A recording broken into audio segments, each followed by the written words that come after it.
Hi guys, kanone nongeye mwere ikaze. Ni by'agaciro kongera kubana natwe. Gusa uno munsi tugiye kwigira hamwe hari ukuntu hari interineti bajya bakubwira gukanda amakode ya interineti y'ubuntu, nyuma ugasanga telefoni yawe ibuze umurongo wa simukadi. Ese ni iki wakora kugira ngo wa murongo wa simukadi ugaruke? Uyu munsi rero tugiye kwigira hamwe.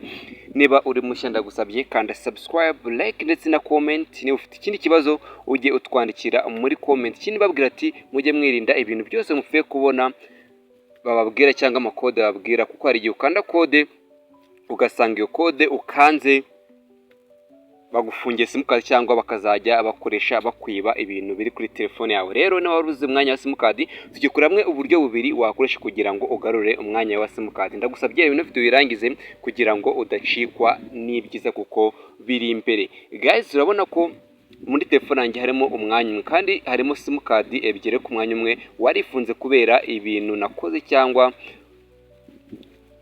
kode nagiye nkoresha zimfungira umwanya wa simukadi. Ese ni iki wakora? Nkuhaye ikaze, mwibutse ko mugiye kubana ari Shyaka Achille. Iyi kode nawe wakoresheje kanda akanyenyeri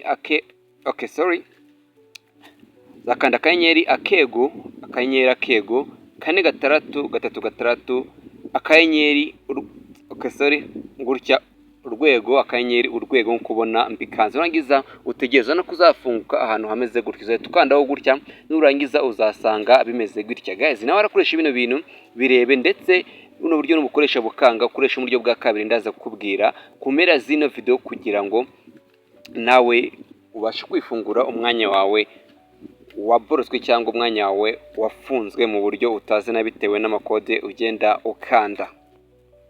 Pararuka nta kindi uzakora, uzaza hano handitse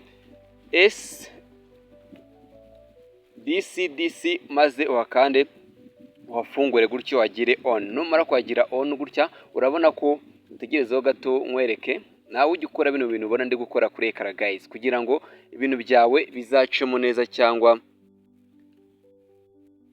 bikore uko ubishaka, maze network azazongere zigaruke ku murongo. Urabona ko network zagarutse ku murongo. Uburyo bwa kabiri bwo ngiye kwereka, ni ukuvuga ngo niba ukoresha uburyo bwa kabiri bikanga, ndagusabye nta kindi uzakora sibyo guforomata telefone yawe ukarizatinga, ibintu byose bikavaho, umwanya wawe uzagaruka kandi ukora neza ya myanya yawe yose uko wayikoreshaga.